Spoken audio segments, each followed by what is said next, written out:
Good morning दोस्तों, आज आपके लिए एक गर्मा गर्म टॉपिक लेके आया हूँ और वो गर्मा गर्म टॉपिक जो है वो है वैक्सीनेशन के ऊपर।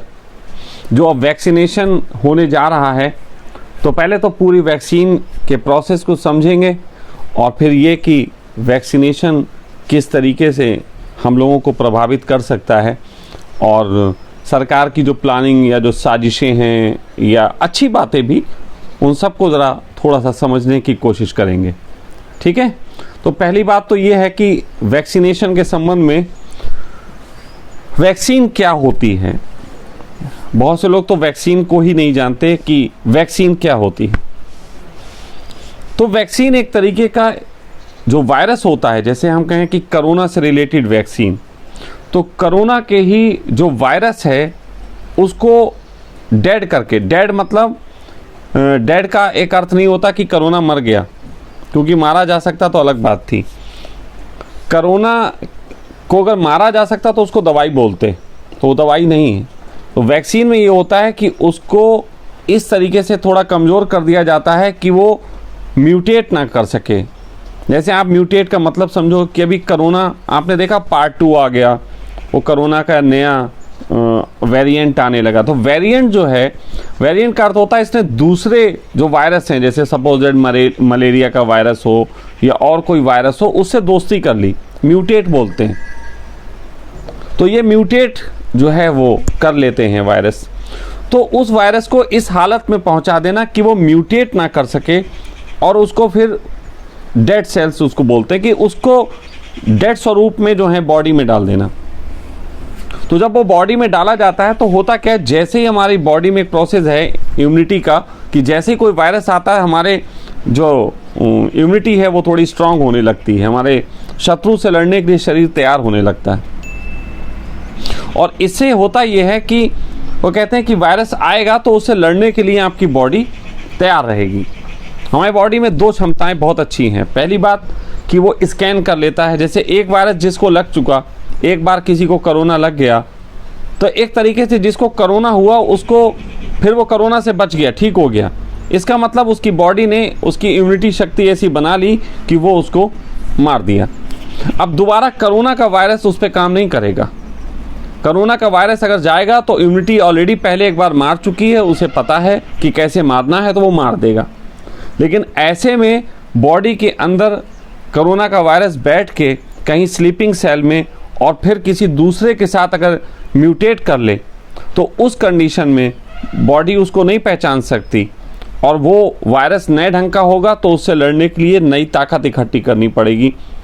तो इसलिए जो वैक्सीनेशन का अर्थ है कि हम लोगों को पूरी दुनिया में वैक्सीन लगाएंगे और उस वैक्सीन के तहत हर आदमी की बॉडी में वायरस डाला जाएगा।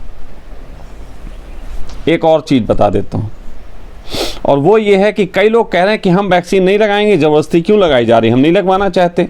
तो बिल्कुल सही है, ये उनका अधिकार होना चाहिए कि वो इसको ना लगाएं। अब कई लोग कहेंगे कि इससे उनके अंदर जो है वो बढ़ जाएगा, उनके अंदर तो वायरस जो है वो काम करेगा तो फैल सकता है। नहीं, जिन्होंने वैक्सीन लगवा ली है उनको फिर कोरोना नहीं हो सकता। हाँ, अब कोई कहे कि कोरोना का नया वेरिएंट आ गया तो क्या होगा, किसी के शरीर में है और उसको म्यूटेट उसने करके और वो ताकतवर हो गया तो क्या करेगा। तो निश्चित ही ये जो वैक्सीन लगाई जाएगी कोरोना की, तो ये न्यू वेरिएंट से नहीं लड़ सकती। न्यू वेरिएंट से लड़ने के लिए इसमें योग्यता नहीं होगी।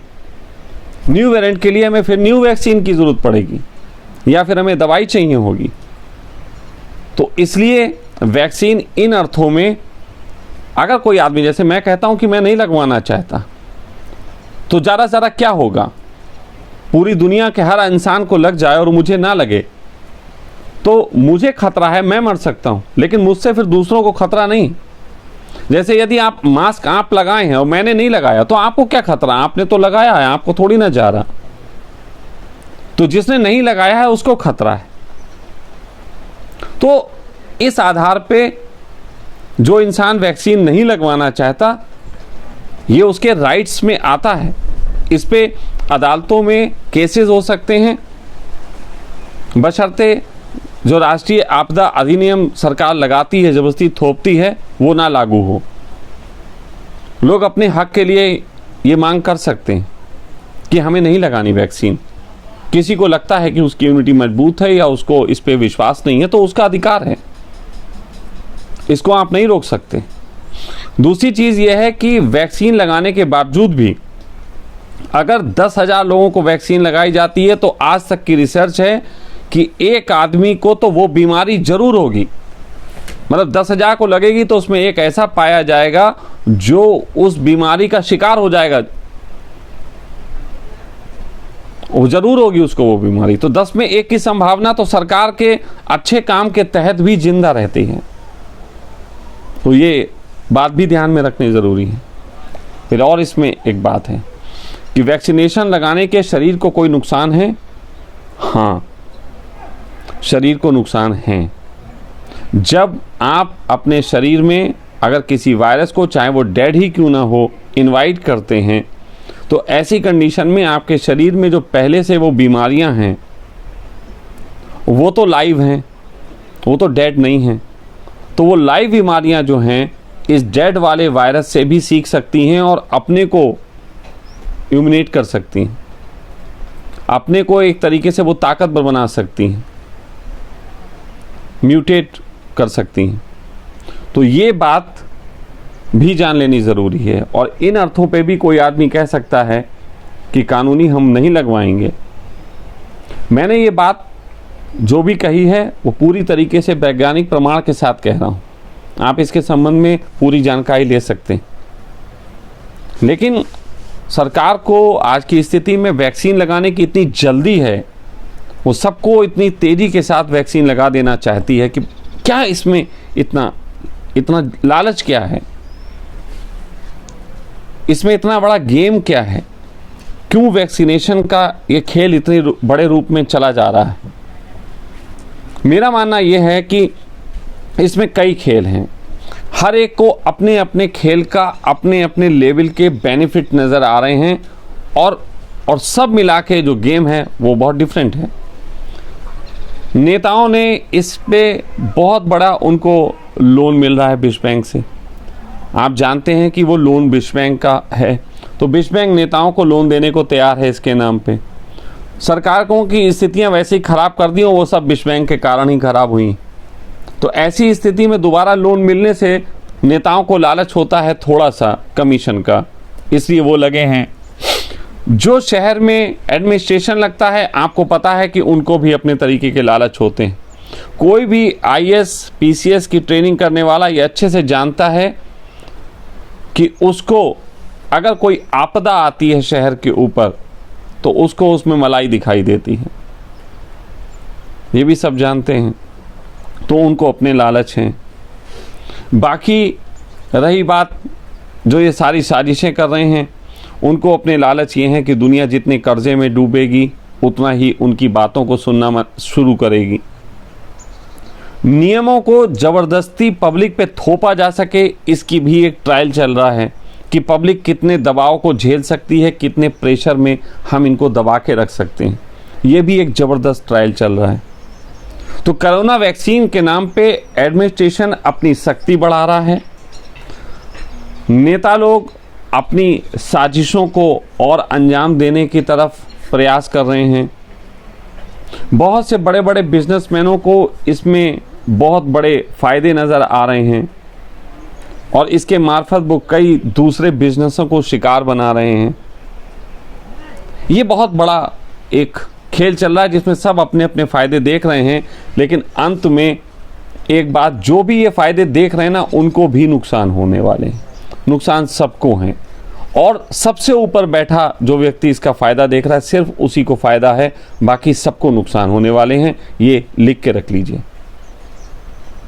वैक्सीन के संबंध में जिस तरीके से किसान आंदोलन के संबंध में सरकार ने किसानों से कोई बात नहीं की, विश्वास में नहीं लिया, उसी तरीके से वैक्सीनेशन के संबंध में भी सरकार ने पब्लिक को विश्वास में नहीं लिया है। ये एक ज़बरदस्ती थोपे जाने वाली चीज़ है। मेरा शरीर मेरा है, मैं इस देश में रहता हूँ, इसका मतलब इस देश के नेताओं को मेरे शरीर पे अधिकार नहीं होता। मेरे शरीर पे मैं किसको अधिकार करने दूंगा, ये ह्यूमन राइट्स का पहला जो है वो नियम है। मैं बहुत सख्ती के साथ ये चीज़ कहना चाहता हूँ कि मैं जितना हो सकेगा इसके संबंध में कि मैं वैक्सीन ना लगवाऊं प्रयास करूँगा। कानूनी ढंग से जिस भी तरीके से जितनी कोशिशों से भी हो सकेगा मैं इसका प्रयास करूँगा। मैं अपने शरीर में किसी प्रकार के भी वायरस को प्रवेश नहीं दे सकता, सिर्फ एक प्रयोगशाला बनाने के लिए। ये बिल्कुल स्पष्ट बात है। और मैं इस संबंध में पूरे देश के, चाहे कोई भी वैज्ञानिक कितने बड़े क्यों ना हो, मैं अनपढ़ सा आदमी, लेकिन उनके ही तर्कों के आधार पे उनसे बात करने को तैयार हूं कि ज़रूरत क्या है। पूरी दुनिया में लगा दो, मैं नहीं लगाता। मैं दुष्ट हूं, मैं देशद्रोही हूं, तो मुझे मरने दो। मैं मरना पसंद करूंगा उस वायरस से। जितने भी ईमानदार देशभक्त हैं वो बच जाएं, मैं मरना पसंद करूंगा। लेकिन मैं अपने जीते जी अपने शरीर पे इस तरीके के कब्जे की बात पसंद नहीं करूंगा। मैं अपने पूरे प्रयास करूंगा। मैं जल्द ही ऐसे वकीलों से भी मिलूंगा, राय लूंगा कि इसके संबंध में किस तरीके के प्रयास किए जा सकते हैं, कानूनी या फिर चाहे कोई और भी ढंग अपनाने पड़े, उस पर भी विचार किया जाएगा। तो वायरस के संबंध में और वैक्सीन के संबंध में मैं कुछ बातें कहीं, आप भी चिंतन करिएगा। और ये चिंतन करना इस समय ज़रूरी है हम सब के लिए। प्रणाम।